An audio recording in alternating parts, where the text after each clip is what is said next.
Hello, boys and girls, and welcome to Shared Reading.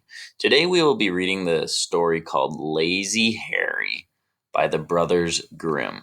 Today's learning objective will be looking at recounting the events in this story. And an event is something that changes the story. So when we learn of a new event, we are going to mark that with the letter E and what number event we are on.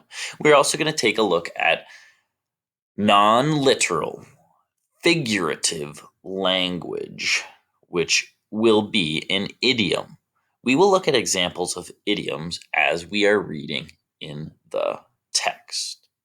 Okay, here we go. Lazy Hary by the Brothers Grimm. Long ago, there lived a boy named Hary. This boy was lazy and disliked working. Though all he did for work was to look after his goat, Harry still found this simple task to be exhausting. So, this is our first event. We've learned something new in the story. We know there was a boy named Harry, and he was lazy, and all he did was look after his goat. And we know we're going to mark this with E1. Event number one, we get introduced to our character. Paragraph 2. Each day Harry drove his goat to pasture. Then he watched the goat. It truly was not hard work, but Harry groaned and complained all day. He groaned and complained the whole way home, too. Okay, we still haven't really learned anything, any new event. We just learned, yep, he's still lazy, he complains, and he talks about him looking after his goat. Paragraph 3. Oh, it is indeed a heavy burden, said he, and a wearisome employment to drive a goat into the field this way year after year. I have to work until late autumn, watching that sad old goat all day long. Okay. Paragraph 4. We still haven't learned really anything new. Paragraph 4. Harry continued to complain so much that it seemed he complained more than he worked. If one could only lie down and sleep, but no one must keep one's eyes open, or the goat might hurt the young trees, or it might squeeze itself through the hedge into a garden, or even worse, it might run away. I have no rest or peace. I always must watch the goat. Harry sighed. He had to solve his problem. Okay, so here's kind of our second event, our event number 2. And we're learning, right, is that I have no rest or peace. I must always watch the goat. He had to solve his problem. So, our event number 2 is learning about what Lazy Harry's problem is. His problem is, I always have to watch this goat every day. Okay, so let's see what Harry does about his problem. And because we went to a new page, we have to reset our annotations. So, one day, Harry sat down to think about his dilemma. There must be a way to free himself from work. For a long time, all that thinking led to nothing. Suddenly, a good idea, clear as day, came upon him. Okay, here's our first idiom.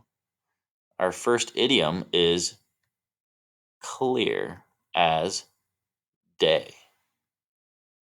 So, our idiom refers to he had a good idea. It was clear as day. So our idiom here is clear as day, and it's not referring to that inside his head. Okay, inside his head is it's not all clear. It's not a picture of a sun of a shining sun. He's not thinking of a shining sun.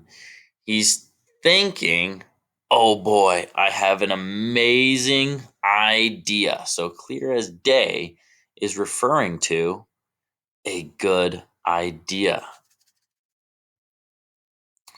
It was as if a fog had lifted right before his eyes. Okay, our next idiom, a fog.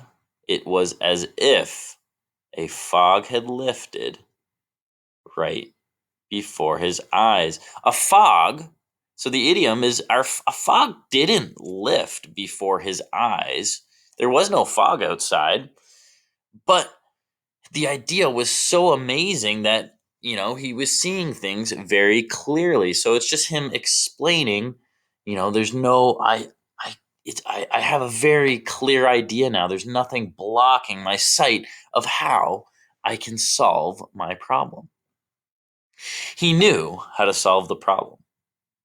He would marry his neighbor Trina, who also had a goat. She could take her goat with Harry's, and then Harry would not have to work. Harry would lead an untroubled life. He could rest and play. Yes, all play would make Harry a merry boy. It was a perfect solution. So let me get a different color here. And this is our event 3, E3, event 3. And our event is he came up with his solution, right?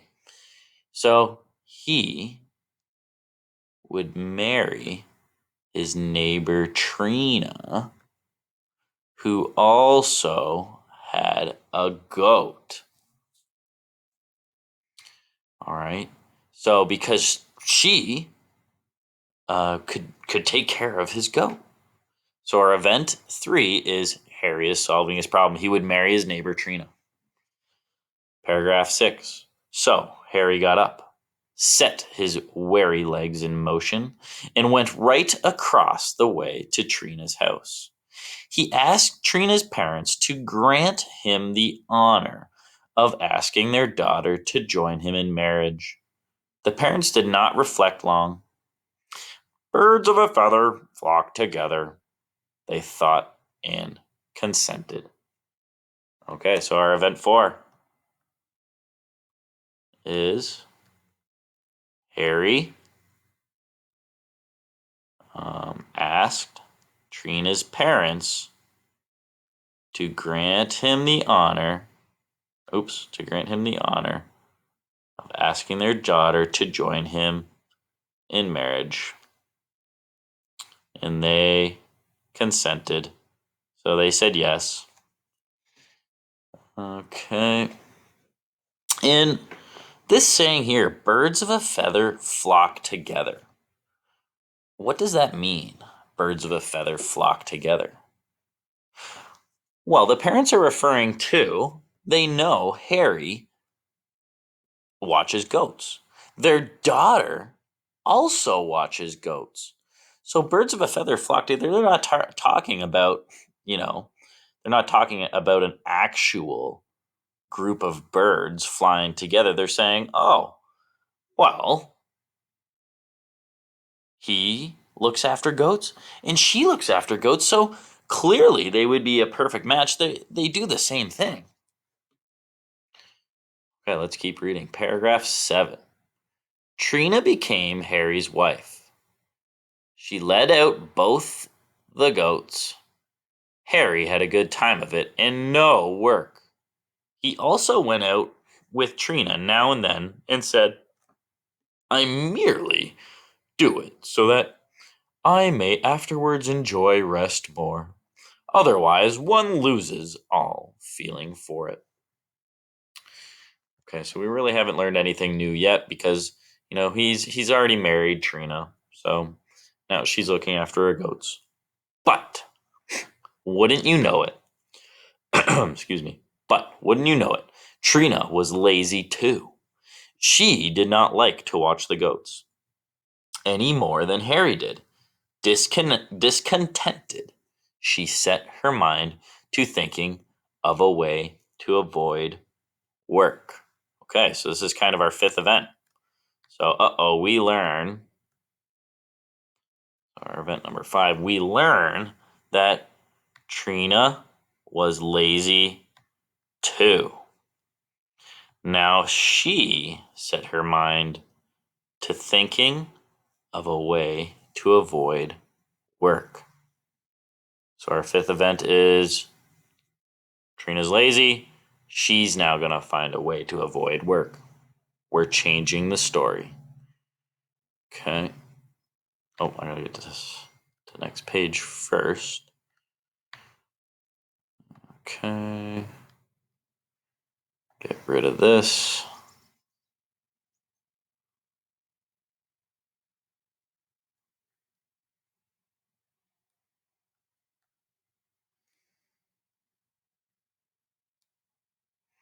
All right, we're almost ready. And let's go. I wish you could make this a smaller size. All right, paragraph 9. Finally, an idea came to her. "Dear Harry," she said, "why should we work so hard when there is no need for it? We are wasting our youth. We should trade our 2 goats, whose bleating wakes us up too early, to our neighbor. He will give us a beehive. We will put the beehive in a sunny place behind the house, and we will not have to do any work. Bees do not require work. They do all the work themselves. They do not need to be driven into the field like the goats.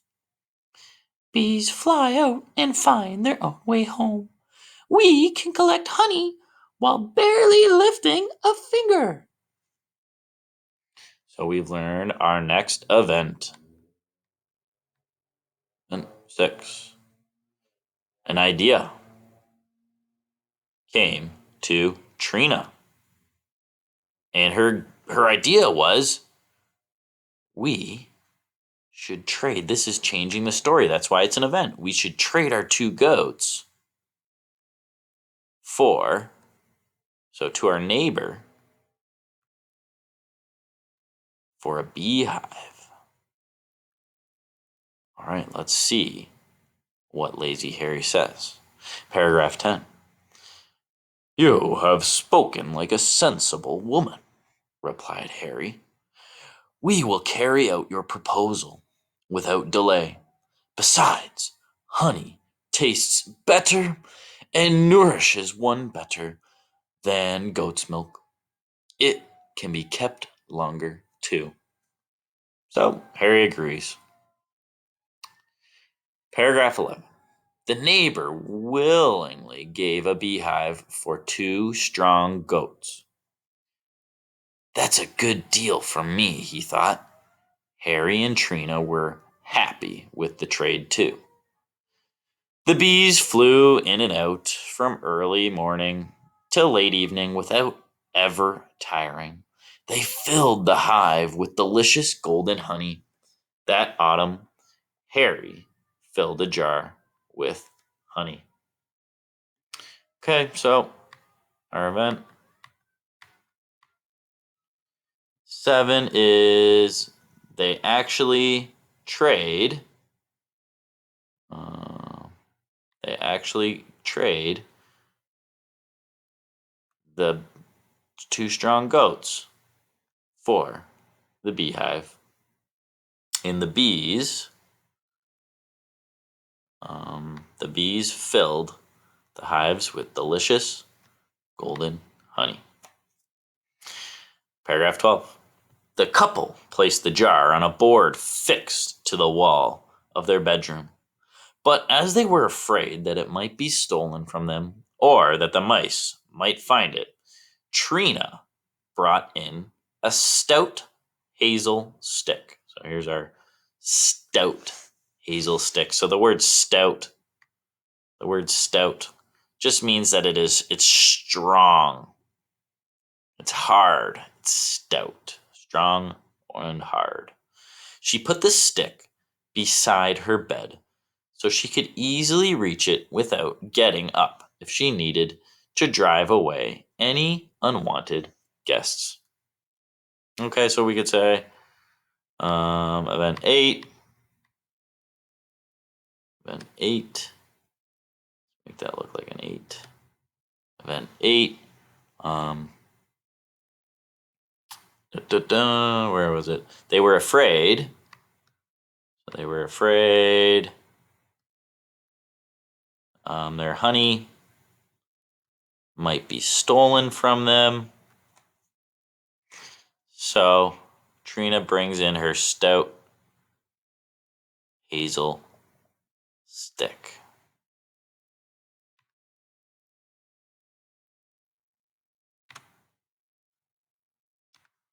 Okay, I gotta get rid of this again before we keep reading. And we're on event number 9.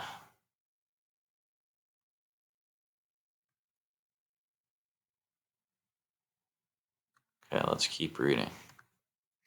Paragraph 13. Lazy Hary did not like to leave his bed before noon. He who rises early, said he, wastes his substance. One afternoon, when Harry was still lying amongst the feathers in broad daylight, he said to his wife, "Women are fond of sweet things. You are always tasting the honey.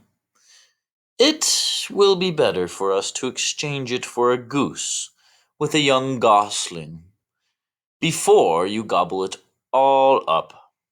After all, waste not, want not." So, our event number 9. Harry wants to change the story. So Harry says that he wants to exchange the honey for a goose with a young gosling.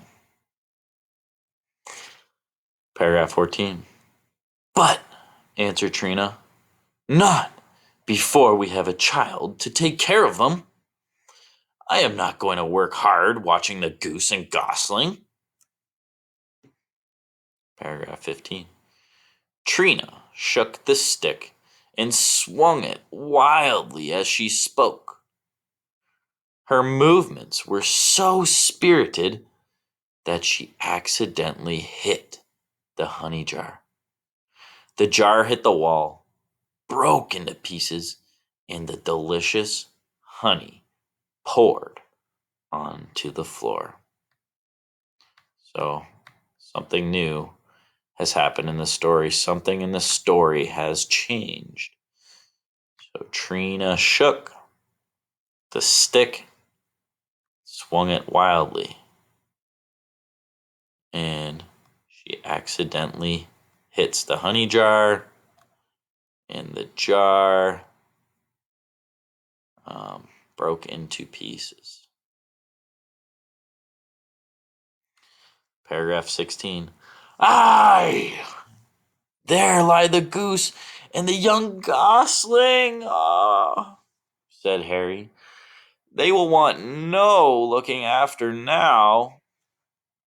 And then, as he saw that there was still some honey in one of the fragments, Harry reached for it.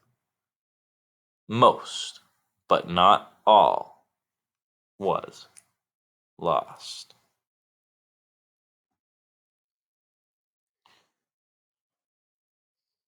Okay, so we have gone over the important events in the story. So, an event in the story is something that causes the story to change, or a big new piece of important information occurs. And we also learned about idioms, which were non figurative, non literal, figurative language. Okay. So now what your job is you need to click on the Google Doc and it will take you to some questions that we have that you have to answer about the text.